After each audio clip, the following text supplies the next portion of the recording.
Welcome to the Refurbishment Mastery Podcast with me, Martin Rapley.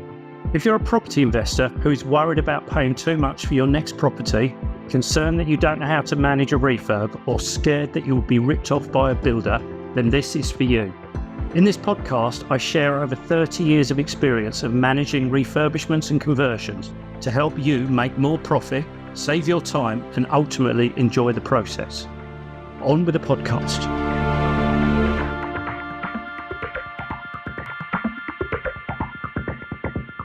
Hi there, and welcome to this week's episode of the podcast, in which I'm going to discuss 10 essential considerations before you manage your next refurbishment or conversion.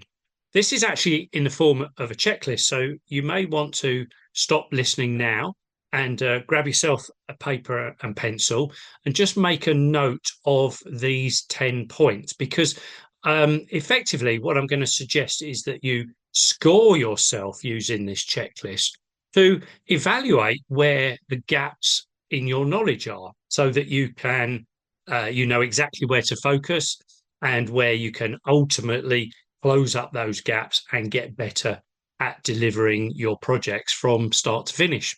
So as I say, there's 10 questions. Note down the score for each of them between 1 and 5. So give yourself a score for each of the 10 questions between 1 and 5, where obviously 1 is low and 5 is you're an expert. And I would think I'd be quite surprised if you're listening to this podcast if you're going to score 5s for everything, because in reality, if you score 5 for everything, this isn't the podcast for you, but maybe you consider you've got a number of 5s in there, and that's obviously great. What we're looking for is to help you understand where perhaps you've got some gaps in your knowledge. So the first question is, do you have full confidence in the accuracy of your project budget? Now, what I mean by that is, are you confident that the budget accounts for everything? It includes contingencies, professional fees, finance costs, consultants' charges, that it reflects current market pricing rather than historic assumptions, and that you're not missing items that some first-time developers only discover when it's too late. So score 1 if you're largely guessing and perhaps hoping for the best, all the way up to 5 if your budget is bulletproof and you fully stress tested it over with your experience and by talking to other people. Question 2, do you know exactly who needs to be in your project team, when to bring them in, and how to manage them effectively? So in other words, can you confidently identify every key professional required at each stage? Do you have a robust process for appointing the right people? And do you know how you'd handle their underperformance, maybe conflict, or someone dropping out mid-project without derailing everything? So again, score yourself between 1 and 5.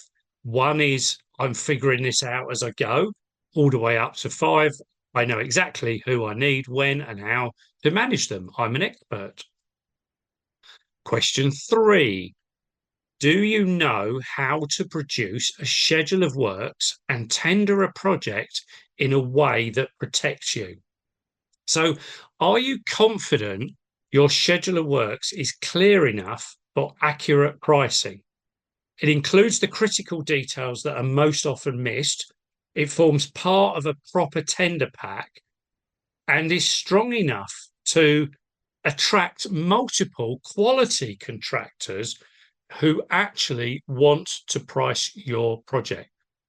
So again, score yourself between 1 and 5, where 1 is that you're concerned that your documents would leave a lot of room for interpretation.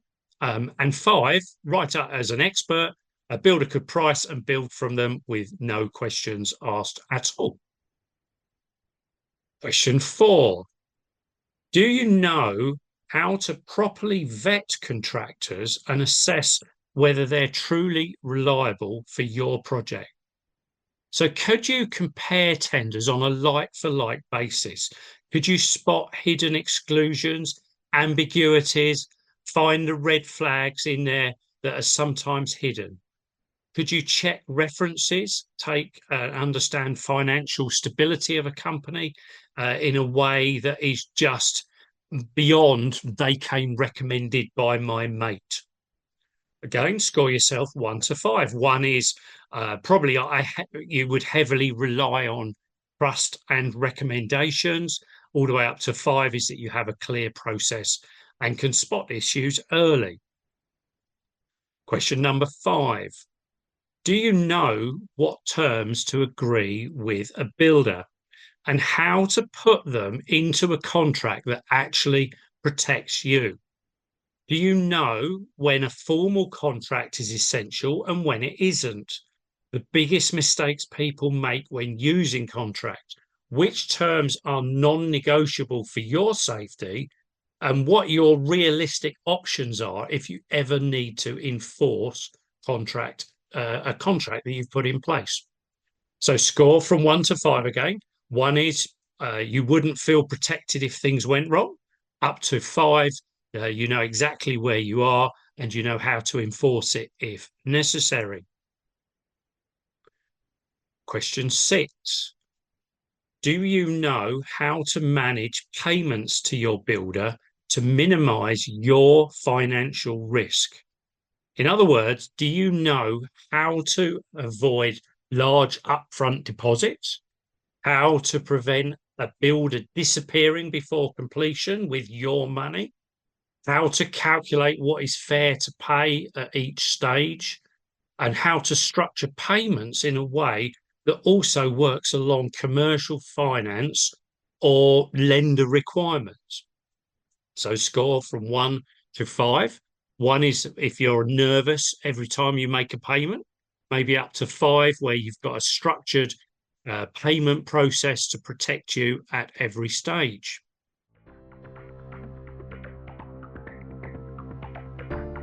Just jumping in to make sure that you've got everything you need. Now, in a number of these podcasts, you'll have heard me talk about other property investors that I'm currently working with or have worked with in the past. And so I wanted to ensure that you can find out how you can actually work with me. And the best place to start with that is my website, www.refurbishmentmastery.com. On there, you'll find details of training courses that I run.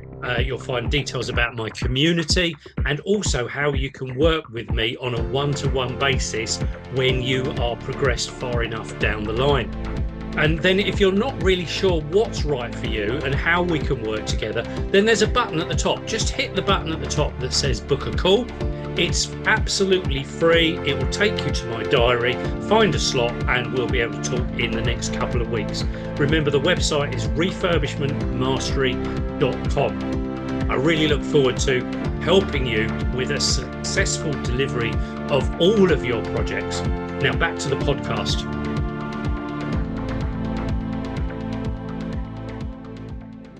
Question 7.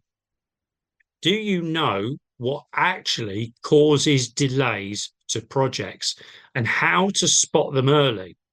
What I mean is, could you recognize the early warning signs of slippage of the program? Could you distinguish between avoidable and unavoidable delays? Could you communicate the issues before they escalate? Can you come up with practical incentives or controls to keep the program on track? How do you know if the story the builder is giving you is accurate? Score between 1 and 5.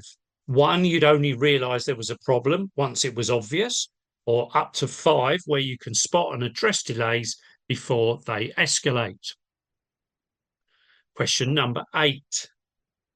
Do you know how to maintain control when the project inevitably evolves? So this is, have you got a clear process for handling changes, tracking variations and their cost impact, and maintaining momentum and potentially morale and decision-making clarity when the plans shift or surprises appear later on. Score from 1 to 5. 1 from changes would feel quite messy and stressful. And I know a lot of people are really concerned about making changes on their projects.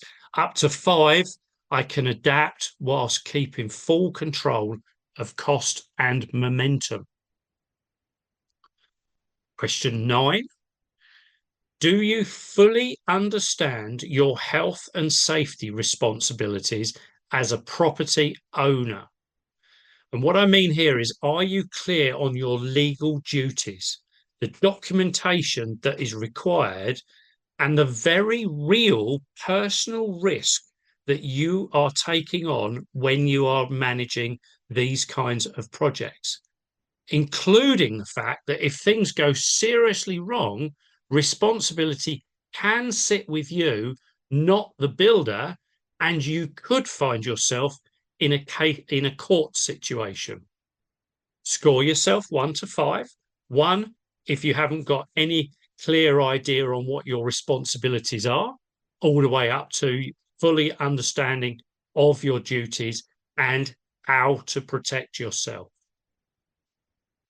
And question 10, do you know how to properly snag and close out a project before releasing final payment?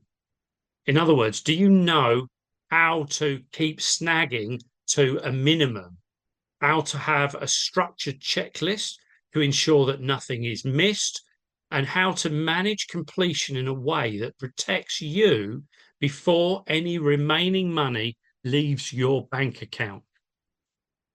Score from 1 to 5.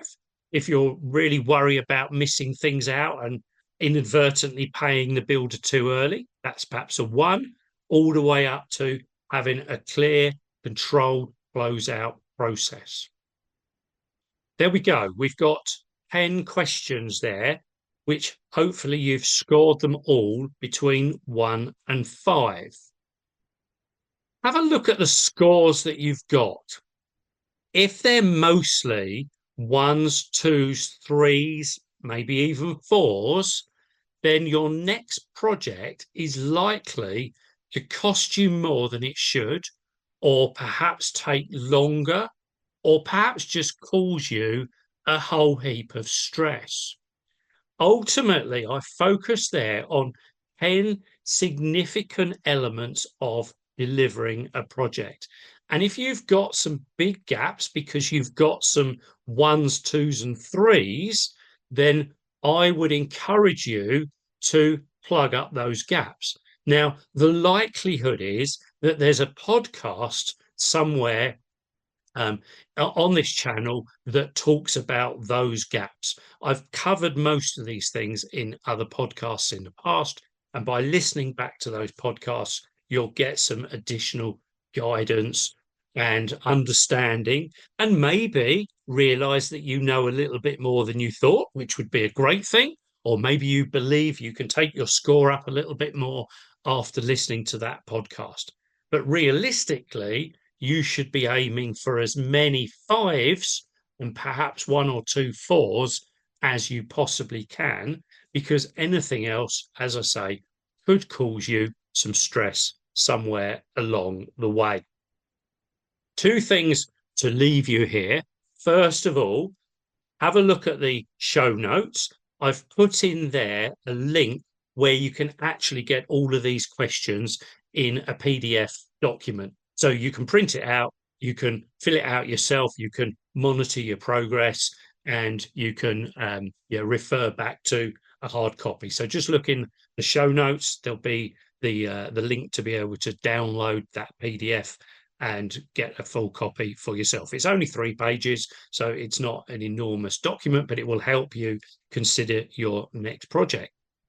And then secondly, as I generally say, but just as an additional reminder, if you've got gaps in your knowledge that you think you would benefit from filling, which ultimately I would encourage you to fill anyway, then please book a call with me. Let's have a call and let me explain to you how I can help you and eliminate the risk that perhaps you're taking on, and the stress that I'm pretty certain is going to go with having some of the gaps that I've highlighted already. So quite a short podcast, this one. Thanks very much for listening. Good luck with filling out those questions, and do please book a call if there's anything you think I can help you with going forward. I'll catch up with you on another podcast very soon. Thanks for listening to this podcast. Please do like, share and leave a comment where you can. If you need any guidance or advice with anything to do with your refurbishments or conversions, then don't hesitate to reach out. You can book a free call with me by clicking on the link at the top of my website, refurbishmentmastery.com. There's other ways you can contact me in the show notes as well. I look forward to speaking to you again soon.